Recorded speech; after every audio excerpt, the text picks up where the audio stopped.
평화를 빕니다. 네, 저는 현 국가봉사자 홍성군 바오로입니다.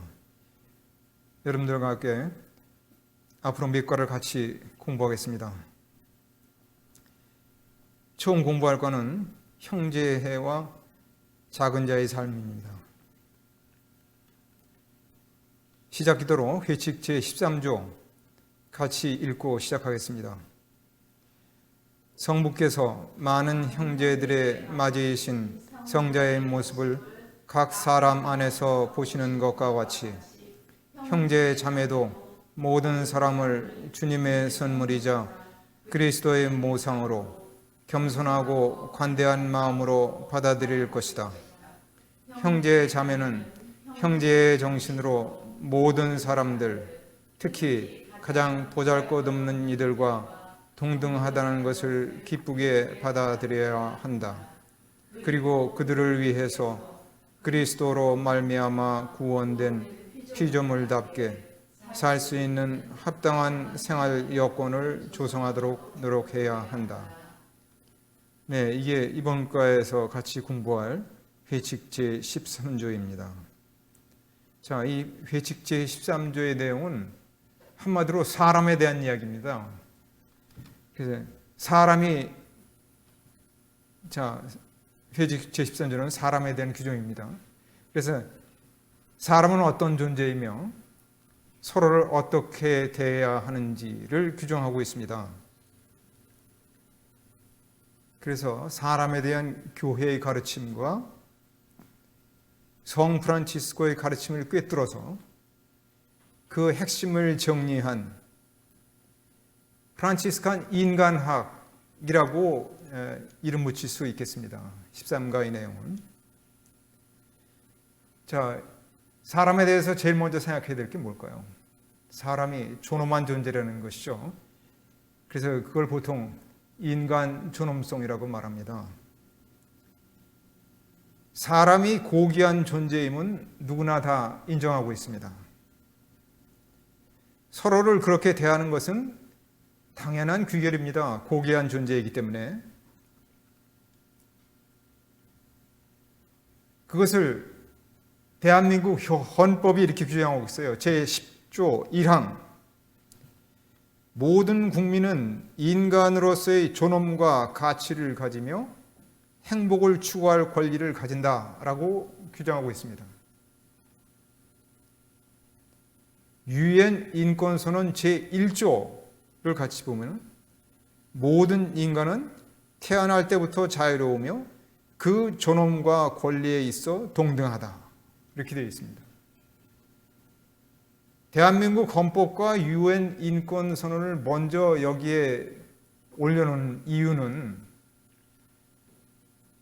모든 사람들이 다 인정하고 지금 세계에 살고 있는 사람들은 아무도 의심하지 않고 당연한 것으로 받아들이는 것이다 라는 것을 여러분들에게 보여드리기 위해서 이것을 먼저 거론하는 것입니다. 이렇게 인간 존엄은 너무나 당연한 것이기 때문에 누구나 다 받아들이지만, 그러나 이것에 대해서 한번 성찰해 볼 필요성이 있습니다. 사회 규범으로, 규범 중에 제일 으뜸인 헌법에 그렇게 딱 명시되어 있는데 그거 자체를 한번 성찰해 볼 필요가 있다는 거예요. 특히 교회의 입장에서. 자, 사회 규범에서 인간 존엄은 당연시되지만 왜 당연한지는 밝혀져 있지 않습니다.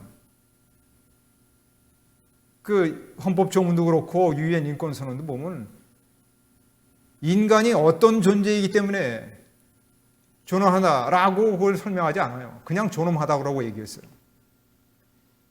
그러나 인간은 그냥 저절로 존엄하지 않고 분명 존엄한 이유가 있을 텐데 인간 이성은 그 궁극적인 이유나 원인을 스스로 밝힐 수 없습니다. 말은 굉장히 길고 큰 논쟁이 따를 수 있는 얘기지만 분명한 사실은 그렇습니다. 그래서 인간 존엄은 인간 이성을 초월하는 궁극적인 근원으로부터의 조명, 빛이 비춰드려야 된다는 거예요. 인간의 이성이 밝은 빛이지만 인간 이성이 빛의 근원이 아니니까 빛의 근원으로부터 비춰드는 빛이 조명이 있지 않고서는 인간이 왜 존엄한지를 근본적으로 알 수 없다는 얘기죠. 그래서 궁극적인 근원으로부터의 빛의 근원으로부터 조명이 있어야만 비로소 인간이 왜 존엄한지를 알 수가 있습니다. 세상은 그런 의미에서 교회의 가르침을 갈망하지 않을 수 없습니다. 교회가 바로 빛의 근원의 누구이신지, 그리고 빛이 어떤 빛인지를 알려주고 있기 때문이죠. 자, 그러면 그 빛의 조명을 우리는 성경에서부터 알아보도록 하겠습니다. 그래서 성경에서 비치는 빛, 성경의 조명을 한번 보죠. 성경은 인간 존엄을 바르게 이해할 수 있게 인간 이성을 비춰주는 말씀을 담고 있습니다. 자, 그 말씀을 같이 볼까요? 하느님께서 말씀하셨다. 우리와 비슷하게 우리 모습으로 사람을 만들자. 하느님께서는 이렇게 당신의 모습으로 사람을 창조하셨다.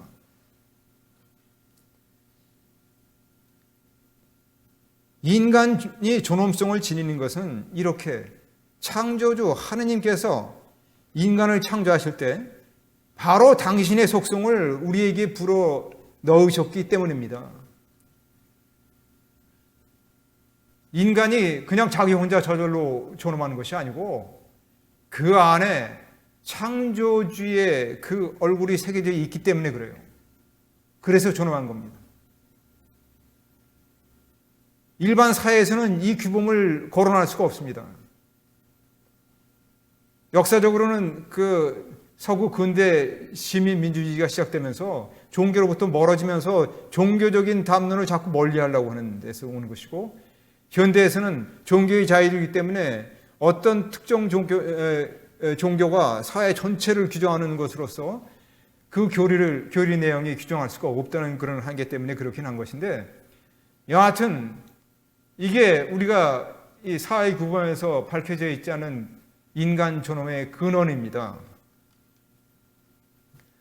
그런데 성경은 이런 태초의 창조에만 그치지가 않죠. 인간 존엄에 대한 얘기가. 성경 속에는 새 인간 유형이 나타납니다. 자, 하느님께서는 인간이 죄를 지은 후에도 버리지 않으시고 오히려 당신의 모습대로 살아가도록 사람들을 부르시지만, 이 부분은 뭐 생략을 다 생략한 겁니다. 원죄와 인간의 죄, 그 이후로 이어진 인간의 죄와 관련된 얘기지만 우리가 이미 다 안다고 전제하고 한 얘기입니다. 그런 죄에도 불구하고 하느님께서는 당신의 사랑을 거두지 않으시고 끊임없이 사람들을 부르시지만, 인간은 지 스스로 산다고 하면서 인간이 이룬 건 뭔가요? 인간은 스스로를 죽이지 못해 마침내는 하느님을 십자가에 못 박았습니다. 그 예수님께서 못 박혀 돌아가신 십자가는 스스로 세상의 주인이 되고자 하는 인간 지혜가 낳은 궁극적인 귀결입니다. 그러니까 이 태초의 창조 이후에도 인간은 존재해 있었지만 인간이 스스로 거둔 결실은 바로 십자가였기 때문에 십자가를 통한 새로운 인간이 나타나야만 하는 것이죠. 그래서 성경은 이렇게 말하고 있습니다. 그러나 자비가 풍성하신 하느님께서는 우리를 사랑하신 그 큰 사랑으로 잘못을 저질러 죽었던 우리를 그리스도와 함께 살리셨습니다. 이렇게 말했습니다. 이렇게 그리스도 안에서 새로 창조된 새 인간이야말로 모든 인간 존엄의 진정한 근원이자 완성입니다. 이 사실을 모르고서는 인간이 왜 존엄한지를 아무도 설명을 못해요. 그런 의미에서 세상은 교회로부터 배워야만 합니다. 그런데 우리가 이렇게 얘기하면 종교자의 사회에서는 어떤 특정 종교가 강제한다고 들을 수가 있는 것이죠. 그러니까 법조문에는 그런 것들이 다 빠져 있는 겁니다. 이것이 바로 세상이 바라고 갈망하는 진리입니다. 법조문은 빠져 있지만 사람들은 다 태어나면서부터 이것을 갈망합니다. 세상 모두가 다 갈망하는 것이죠. 자, 이게 성경에 가르침의 새 인간이었다면 성 프란치스코가 본 새 인간입니다. 성 프란치스코는 성경의 새 인간을 당신 고유한 체험으로 자기화했어요. 내재화했다는 얘기죠. 그걸 같이 알아보도록 하겠습니다. 성 프란치스코는 이러한 사람의 신비를 보고 감탄하여 말합니다. 오 사람이여, 주 하나님께서 육신으로는 사랑하시는 당신 아들의 모습대로, 그리고 영으로는 당신과 비슷하게 그대를 창조하시고 지어내셨으니 주 하나님께서 그대를 얼마나 높이셨는지 깊이 생각해 보십시오. 주 하나님께서 높이 올리신 그 존엄성, 그게 바로 인간 존엄성입니다. 인간의 존엄성을 성 프란치스코는 자기의 고유한 목소리로 이렇게 찬미의 노래로 바치고 있습니다. 이게 프란치스칸의 인간학이죠. 이것이 회칙 제13조가 말하는 많은 형제들의 맞이이신 성자의 모습을 각 사람 안에서 보시는 하느님의 눈길입니다. 하느님은 사람을 볼 때 이렇게 존엄하게 지극히 귀한 존재로 바라보시고 계시는 것이죠. 성 프란치스코는 그 눈길을 마주하면서 그 눈길을 알아차리신 분이시고 그거를 자기의 눈길로 삼으신 분입니다. 이러한 하느님의 눈길과 그로부터 나오는 형제에는 당연한 귀결입니다. 모든 사람 안에서 그리스도를 바라보는 눈이 하느님의 눈이라는 하느님의 눈에 모든 이는 하나같이 소중하고 사랑스러운 존재입니다. 여기 오자가 있는데 그냥 너그럽게 봐주십시오. 모든 사람 안에서 그리스도를 바라보는 하느님의 눈에, 눈이라는 말을 빼겠습니다. 하느님의 눈에 모든 이는 하나같이 소중하고 사랑스러운 존재입니다.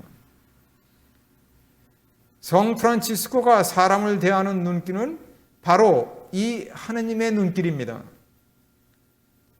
회칙 제13조는 그 눈길로 바라보는 사람을 주님의 선분으로 표현합니다. 형제에는 그런 하느님의 눈길에서 우러나오는 사랑입니다. 성 프란치스코는 그 사랑을 실천하고자 노력했습니다. 특히 가난하고 보잘것없는 이와 기쁨으로 하나 되고자 노력했습니다. 회칙 제13조는 성 프란치스코의 이런 형제의 실천 노력을 이어받고 그것을 가능하게 했던 하느님의 눈길을 배우도록 인도하는 규정입니다. 이번 과를 양성반에서 배우시면서 이 핵심 본질을 익히고 꿰뚫으시기를 바랍니다. 이상입니다.